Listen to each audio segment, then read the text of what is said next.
बन के आए, दूसरी बार रावण और कुंभकर्ण बन के आए, तीसरी बार शिशुपाल और दंतवक्त बन के आए। लेकिन तीनों बार भगवान ने आकर के उद्धार किया। हिरण्यकश्यप हिरण्याक्ष का मतलब है लोभी, लोभ। रावण कुंभकर्ण का मतलब है कामी। शिशुपाल और दंतवक्त का मतलब है क्रोधी।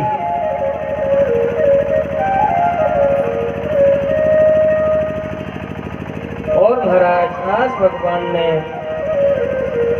लोभ का वध किया, काम का वध किया और क्रोध का वध किया। भगवान ने आकर के इनका उद्धार किया।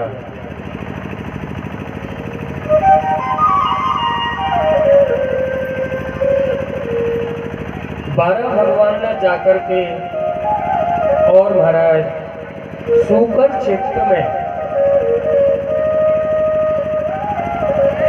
क्षेत्र में और महाराज अपने शरीर को हिलाया, शरीर को छोड़ा। तो भगवान के जो चार पैर हैं वे यज्ञ के चार खम्भ बन गए, 12 भगवान के। और महाराज जो शरीर हिलाया, भगवान की जो रोमावली थी उनकी कुशाएं बन गई। और भगवान का जो मुख है शुचि और श्रवा, जो यज्ञ करते हैं, आहुति देते हैं भगवान की, 12 भगवान की, ये सूकर क्षेत्र में जाकर के तो भगवान ने महाराज अपना शरीर छोड़ा। सूकर का मतलब है सोरो जी में।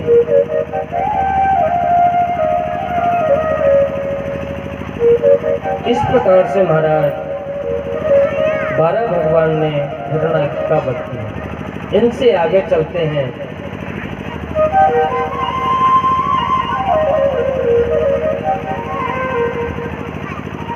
ऋषि हुए कड़कम। बोलो राधे राधे। कर्दम किसको कहते हैं? जिसने अपनी इंद्रियों पर काबू पा रखा है, इंद्रियों का दमन कर रखा है, उसको कहते हैं कर्दम। कर्दम ऋषि एक बार क्या हुआ था, स्नान करने के लिए गए सरोवर में। एक मछली के जोड़ा को संसार के सुख में लिप्त देखा। कर्दम ऋषि की भी इच्छा हुई कि हमको भी शादी करनी चाहिए। बोलो राधे राधे। पहले तो बाबा भजन करते मेरी मुक्ति है जाए, संसार से मुक्त हो जाऊं। अब तो कर्दम ऋषि भजन करने बैठे किसके लिए? बोले हमारी शादी हो जाए। भगवान प्रसन्न हो गए तपस्या से, भगवान प्रकट हो गए, मैं आपकी तपस्या से प्रसन्न हूँ, कर्दम वरदान मांगिए। अब भगवान से कैसे कहेंगे कि हमारी शादी हो जाए?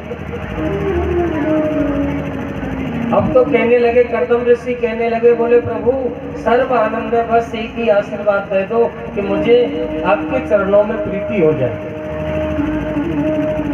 भगवान कहने लगे, जिसके लिए भजन किया है उस बात को तो नहीं बोलते।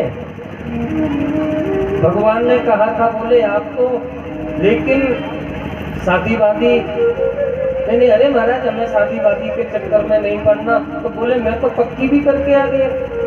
भगवान ने कहा, अब भगवान ने कहा मैं पक्की भी करके आ गया। तो कर्दम ऋषि बोले प्रभु जब आप पक्की शादी करके आ गए तब क्यों ना हम कर ही लेते। बोलो राधे राधे। ऐसा आजकल भी तो होता है। किसी लड़के से आप कहो भैया शादी कर दे, बोले ना ना ना ना अभी हमारी शादी वादी कुछ नहीं, अभी तो हमें थोड़ा पढ़ना है, लिखना है, योग बनना है। और ये नहीं कि पेट में शादी के लड्डू फूटते रहते हैं। बोलो राधे राधे।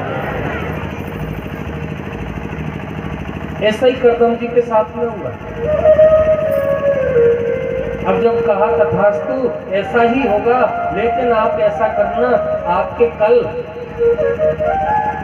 महाराज मनु महारानी शत्रुपा अपनी बेटी देवहूति को लेकर के तुम्हारे यहाँ आएंगे, आप मना मत कर देना। तो बोले प्रभु शादी तो मैं कर लूंगा, लेकिन मेरी भी एक शर्त है। बोले क्या शर्त है बताइए। बोले प्रभु मेरी भी एक शर्त है, मैं शादी तो मैं कर लूंगा, लेकिन मेरे घर आपको स्वयं बालक बन के आना पड़ेगा। बोलो राधे राधे। श्री हरि ने कहा, बोलो चिंता मत करो, हम बालक बन के आएंगे। आशीर्वाद देके चले गए। महाराज दूसरे दिन प्रातःकालीन की जब बेला हुई तो इतने में क्या देखा, महाराज मनु और महारानी शत्रुपा अपनी बेटी देवहूति को लेकर के और महाराज आज कर्दम ऋषि की कुटिया के आगे दिखाई दी। जैसे कर्दम ऋषि ने आते हुए देखा, कर्दम ऋषि ने 3 आसन डाले। बोलो राधे राधे। 3 आसन, एक तो होने वाले ससुर सास के लिए, एक होने वाली धर्म पत्नी के लिए और एक होने वाली सासू माँ के लिए। कर्दम ऋषि सोचने लगे कि मेरी तो यही परीक्षा है, अब मैं देखता हूँ लड़की कैसी। आजकल तो जाते हैं ना लड़की देखने, पसंद करते हैं भैया। आजकल तो रूप और रंग देखते हैं, पहले रूप रंग नहीं देखते थे, पहले ये देखते थे कि लड़की में गुण कैसे हैं। कर्दम ऋषि ने सोचा, बोले मेरी यही परीक्षा है, अब तुम देवहूति में वहां पर आई तो आकर के मनु महाराज और महारानी शत्रुपा भी आकर के आसन पर बैठ गई और मनु महाराज भी आके बैठ गए, लेकिन देवहूति आसन पर नहीं बैठे। कर्दम ऋषि भी सोचने लगे ये भी हमारी परीक्षा है, अगर इस परीक्षा में पास हो गई तो मानो संबंध पक्का है। देवहूति सोचने लगी क्या करूं, बैठूं ना बैठूं, बैठूं ना बैठूं। अगर नहीं बैठती हूं तो पति के दिए हुए आसन का अपमान होता है, और बैठती हूं तो पति के दिए हुए आसन पर कभी भी बैठना नहीं चाहिए। बोलो राधे राधे।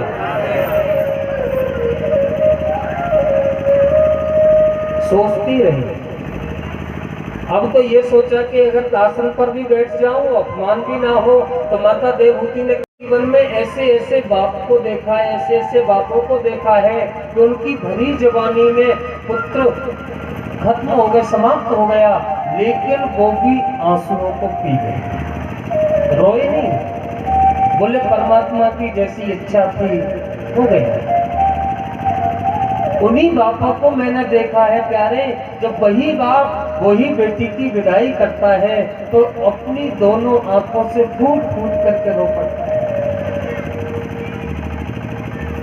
विदाई का समय ऐसा, मैंने तो ऐसा देखा था, एक दिल्ली की सत्य घटना बताऊं।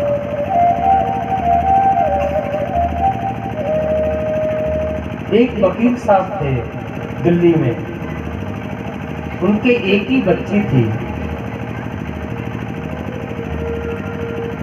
जब उसकी शादी हुई, उसने ये कह दिया था सबसे, भैया जब मेरी बेटी की विदाई हो गई ना तो मुझसे मिलने मत देना मेरी बेटी को, क्योंकि मैं विदाई देख नहीं पाऊंगा। जब बेटी जाएगी और मुझसे मिलेगी तो मैं विदाई नहीं देख पाऊंगा, हो सकता है मेरे प्राणों का भी प्रत्याग हो सकता है। मना कर दिया। और आज महाराज प्रेम से विवाह संपन्न हुआ वकील साहब की बेटी। वकील साहब जैसे विदाई का समय आया, विदाई की सेनाइयां बजने लगी, तो वकील साहब जाकर के और महाराज अंदर कमरे में जाके बैठ गए।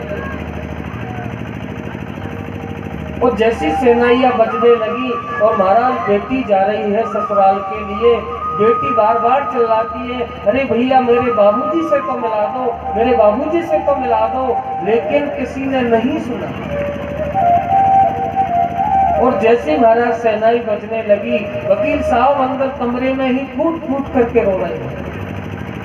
लेकिन प्यारे जब नहीं रहा गया और वो बेटी जोर जोर से चिल्लाने लगी, अरे भैया मेरे बाबूजी से तो मिला दो, मेरे बाबूजी से मिला दो, एक बार मेरे बाबूजी से मिला दो। तो महाराज क्या हुआ, नहीं रोक पाए थे लोग उस बेटी को, और बेटी दौड़ती हुई और वकील साहब के कमरे में ही जाके पहुंची। और जैसे ही महाराज वकील साहब के गले में जाके बोले, बाबूजी इतना कहा था, तो महाराज वकील साहब को तुरंत अटैक आया, वहीं पर समाप्त हो गया। आज महाराज उधर में डोली भी उठी तो उधर में अर्थी भी उठी। मैंने ऐसे ऐसे बापों को देखा। आज उन्हीं बेटियों के साथ में देखो कैसा कैसा अत्याचार हो रहा है। कुछ पैसे के पीछे महाराज जला देते हैं, और आजकल तो ऐसा वो चल रहा है कि पता नहीं गर्भ में ही नष्ट करवा देते हैं।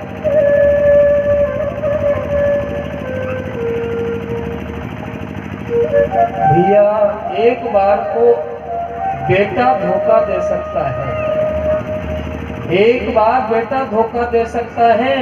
अगर तुम्हारी कोई तबीयत खराब हो जाए, कुछ भी हो जाए, बेटे को फोन लगाना, बेटा तो ये कहेगा मुझको छुट्टी नहीं है, समय नहीं है।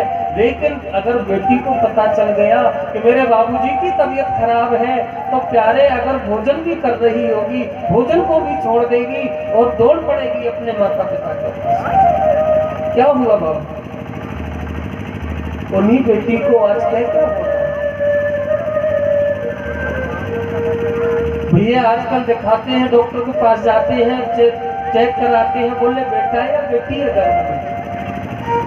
डॉक्टर बताता है, बोले बेटी है, तो ऐसा करो डॉक्टर साहब निकाल दो। भैया जब वो डॉक्टर निकालता है, वो बेटी भी ये कहती है, माँ अभी तो मैंने ऐसा मैंने कौन सा ऐसा कर्म किया है कि अभी तो मैंने जन्म भी नहीं लिया, मुझको गर्भ में ही मर जाता है।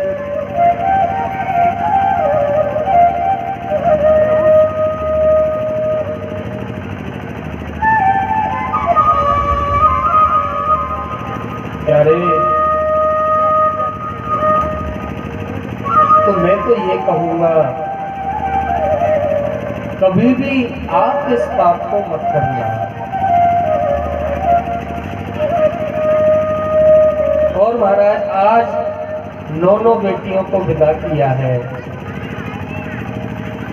उसके बाद में नारद जी आए, और नारद जी आकर के और महाराज आज कपिल भगवान का दर्शन करने के लिए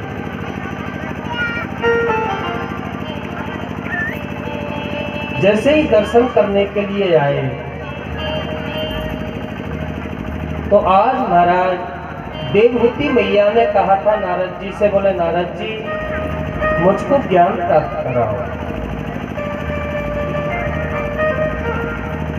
सांख्य शास्त्र का ज्ञान प्राप्त कराओ। और महाराज नारद जी बोले माँ तुम मुझसे क्या ज्ञान प्राप्त करोगे, आपके यहाँ तो साक्षात नारायण बैठा हुआ है। बोले नारायण कौन है? अरे आपका बेटा कपिल देव साक्षात नारायण है।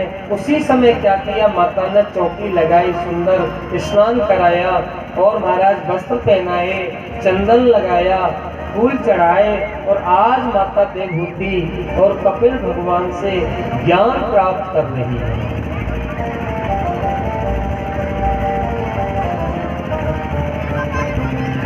आज कहने लगे, आप माता देवहूति कहने लगी, बोले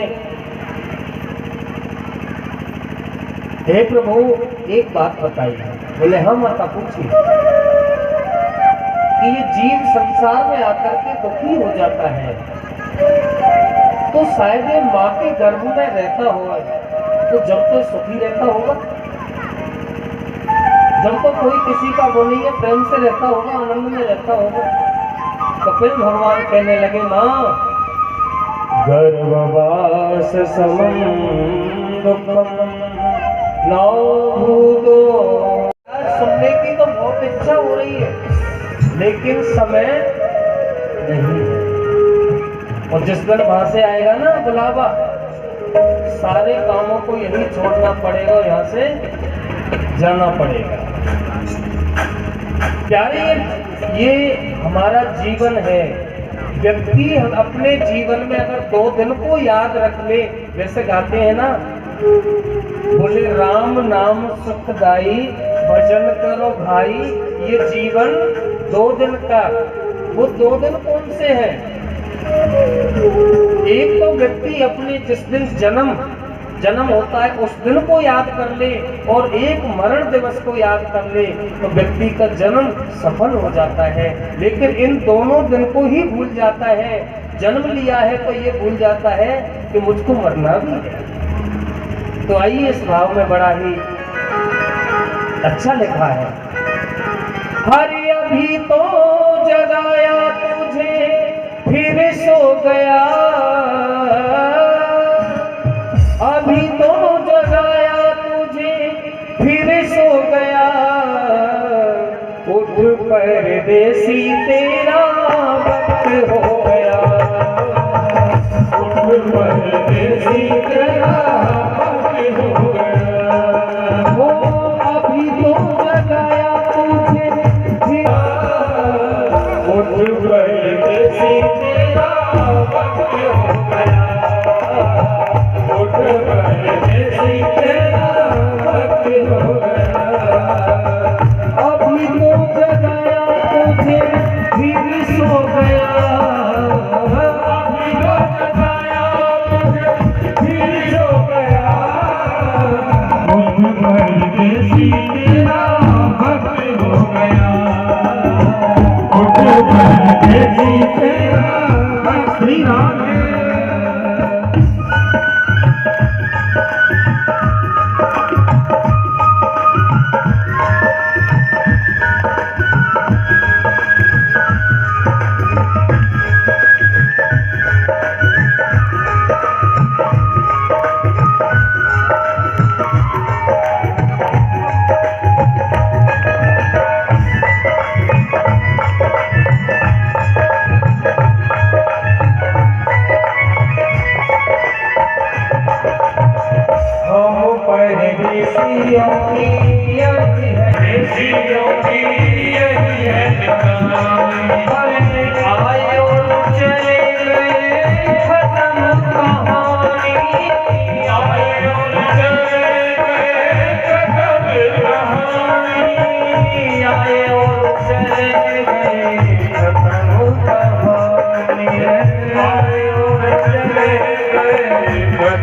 हीरे और मोती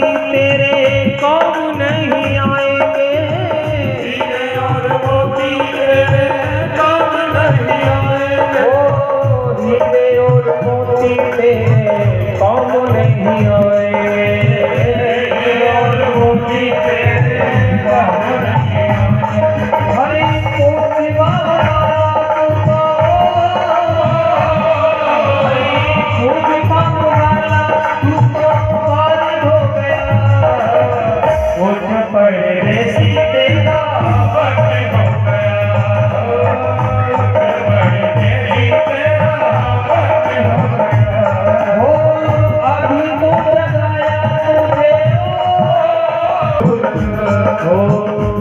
परदेसी तेरा भक्त हो गया, परदेसी तेरा भक्त हो गया, परदेसी तेरा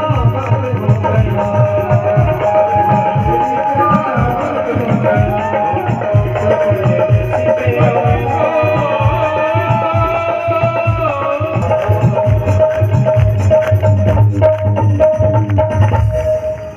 अभी तो जगाया तुझे फिर सो गया,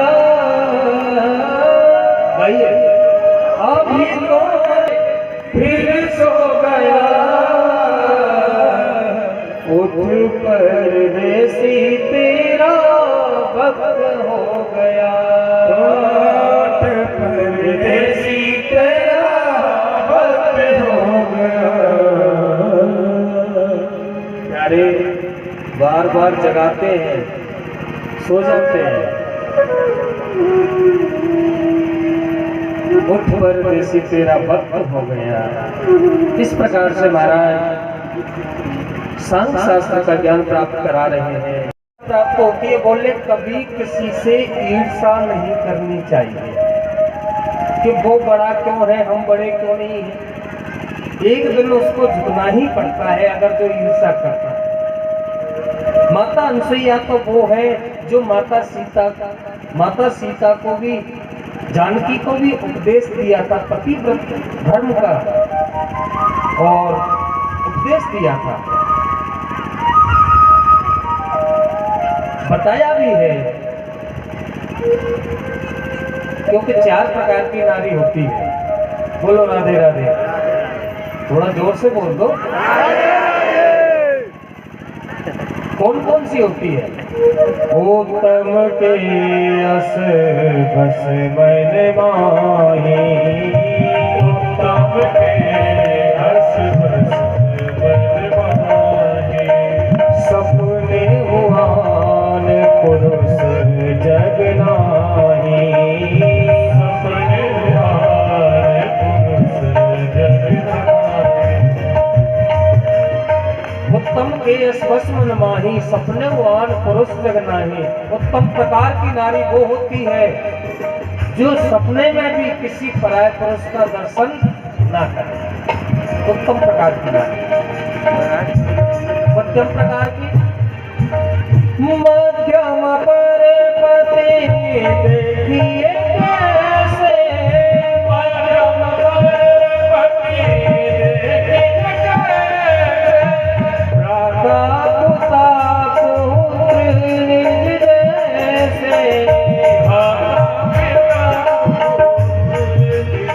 जैसे भ्राता पिता पुत्र निज जैसे, भ्राता पिता पुत्र निज जैसे।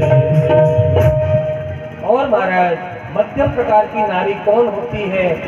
अगर सपने में पराय पुरुष को देखे तो महाराज भ्राता यानी भाई के रूप में, पिता के रूप में वो दर्शन करे।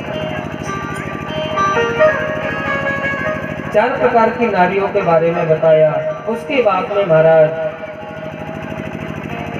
तो मैं आपको बता रहा था ना, कभी किसी से ईर्ष्या नहीं करनी चाहिए।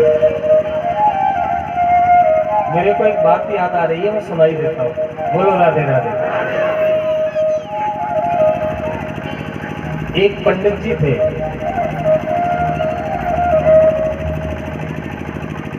घर में कुछ करते नहीं थे, रहते थे। पंडितानी जी ने कहा था कि कुछ करके तो लाओ, कहीं जाओ कथा करके लाओ। तो पंडित जी कहने लगे, बोले मेरे को कोई बसवाता ही नहीं है कथा, तो मैं जाऊं कहाँ जाऊं। अब तो एक दिन पंडित जी ने सोचा कि वैसे ये मानेगी ना पंडितानी, तो ऐसा करता हूँ, अपनी तरफ से हनुमान जी के मंदिर में 41 दिन का अनुष्ठान रख दिया। बोलो राधे राधे। अपनी तरफ से ही रख लिया, जो होगा सो देखा जाएगा। अब तो क्या हुआ था, 41 दिन का अनुष्ठान। अब जैसे 41वां दिन पूरा हुआ तो महाराज हनुमान जी महाराज विकराल रूप में प्रकट हो गए। कनक मुद्राकार शरीरा, और महाराज इतना देखा था विकराल रूप।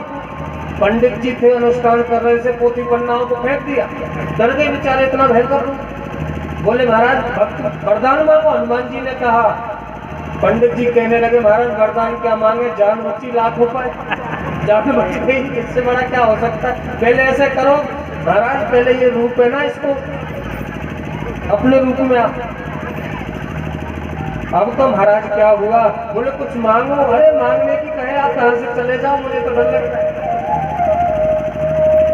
हनुमान जी महाराज ने कहा अगर तुम मांगते तो तुम्हें वही मिलता जो तुम मांगते, लेकिन हम अपनी तरफ से दे रहे हैं। बोले क्या, तो बोले एक शंख दिया हनुमान जी ने। बोले लो, इस शंख को आप ले जाइए और इससे जो तुम मांगोगे तुमको तो मिलेगा, लेकिन पड़ोसी को तुमसे दूना मिलेगा, दुगना। पंडित जी ने कहा पड़ोसी को हमसे दुगना, मेहनत हमने की है। और फिर अब पंडित जी ने जाकर के और पंडितानी के पास में गए। पंडितानी ने पूछा कुछ मिला, बताया ही नहीं, शंख को छुपा के रख दिया। एक दिन वार्तालाप कर रहे थे पंडित जी ने, तो ऐसे इसी मजाक में कह दिए पता है तुझको मेरे पास में ऐसी चीज है, तू के तो रात रात में बढ़िया बंगला बनाती। तो बोले बनाते क्यों नहीं है, बनाओ। अरे तू क्या जाने इस बात को, इस बात को तो मैं जानता हूँ। अरे मैं बना तो दूं, लेकिन पड़ोसी को डबल मिलता है। अरे क्या हमें पड़ोसी से क्या लेना देना भाई, हमको तो सुविधा होनी चाहिए ना। तो एक दिन पंडित जी तो पंडिताई करने चले गए। इधर में पत्नी ने क्या किया, वो शंख को लिया चुपके से और बढ़िया गैया के गोबर का बढ़िया सा पोछा लगाया और उसमें लगा करके शंख को रखा, अगरबत्ती दिखाई, हे हनुमान जी महाराज के शंख, अगर तू साचा शंख हो तो मेरे यहाँ एक बढ़िया सा मकान बन जाए, बंगला बन जाए। अब तो रात को मांगा और जैसी रात को मांगा सुबह ही तो एक बढ़िया सा बंगला बन करके तैयार हो गया। और जैसी बंगला बन करके तैयार हुआ तो पंडित जी उठे और जैसे ही देखा कि मकान बन गया, अपना मकान नहीं देखा पंडित जी ने, कहाँ रसोई है, कहाँ महाराज रूम है, क्या है, अपना नहीं देखा। पड़ोसी की तरफ देखा तो दो दो मकान खड़े हैं। बोलो राधे राधे। पंडित जी तो घाट में गिर गए, बेड पर लेट गए। अरे इसने तो सत्यानाश कर दिया, तो जाने ही ना तो तुम्हारे क्या करती जा रहे हैं। फिर मांग लिया। पंडितानी जी को तो आदत हो गई, हे हनुमान जी महाराज के संग सांचो शंख हो तो हमारे घर में बढ़िया गाड़ी की सुविधा हो जाए।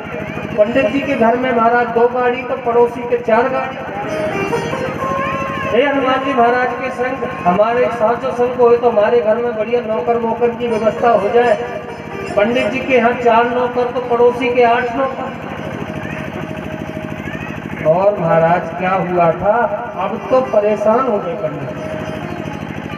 आज मैं मांगूंगा, इस पर मांगना नहीं आता है, आज मैं मांगूंगा। बोलो राधे राधे।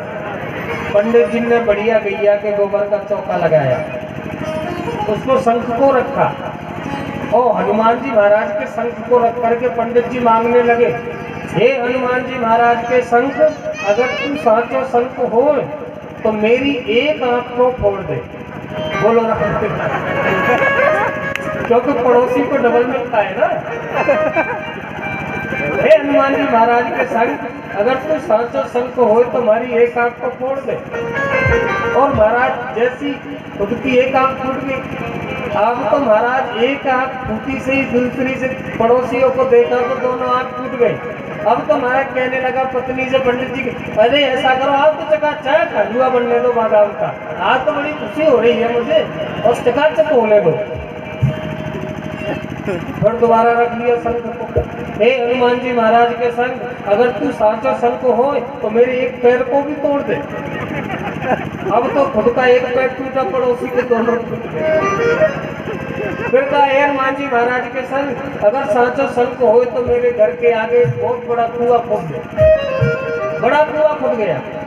बेचारे पड़ोसी को दिखा नहीं, भरा नहीं, पैरों से भी लंगड़ा हो गया और सरकता सरकता जैसी आया धड़ाम सी न जाके कुआं में गिर गया, समाप्त हो गया। बोलो राधे राधे। कभी किसी से ईर्षा नहीं करनी चाहिए। बोलो राधे राधे। तो महाराज इनसे आगे चल करके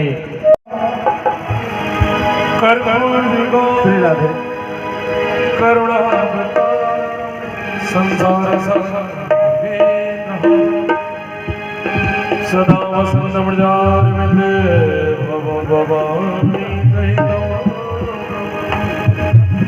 हे राजा राम तेरी आरती गाओ, हे राजा राम तेरी आरती गाओ, हे राजा राम तेरी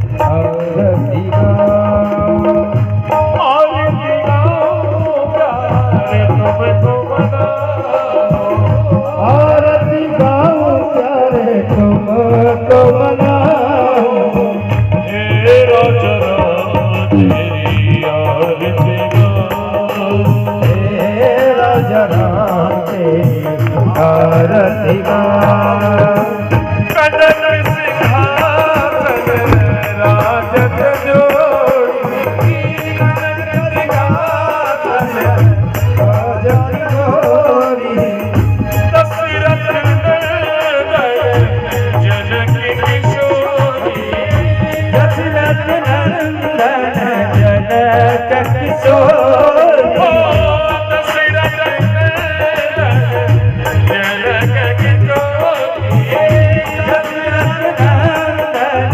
जनक किशोरी, छिन छिन पल रूप निहारो, हे राजा राम तेरी आरती गाओ,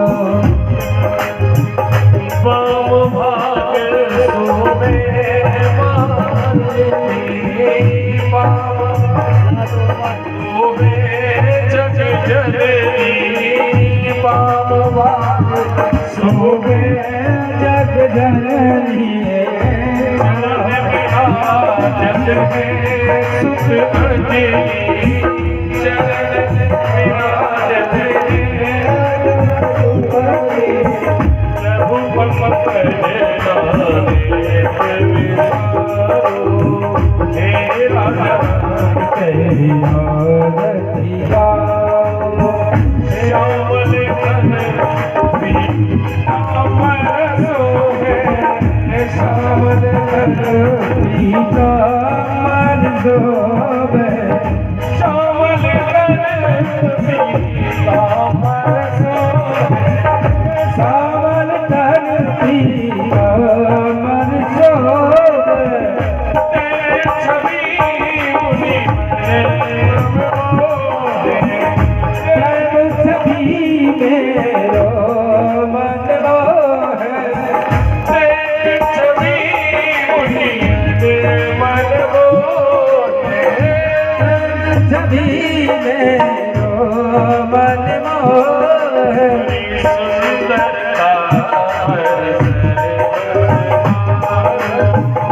हे राजा राम तेरी आरती गाओ, आरती गाओ प्यारे तुमको मनाओ, आरती गाओ प्यारे तुमको मनाओ, हे राजा राम तेरी आरती गाओ, हे राजा राम तेरी आरती गाओ, हे राजा राम तेरी आरती गाओ, हे राजा राम तेरी आरती गाओ, हे राजा राम तेरी आरती गाओ, हे राजा राम तेरी आरती गाओ, कर्पूर गौरम करुणावतारम सदा वंदं वन्दे भगवान् हरे नमः,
श्री बाके नमार्तिक्यं समर्पयामि नमः।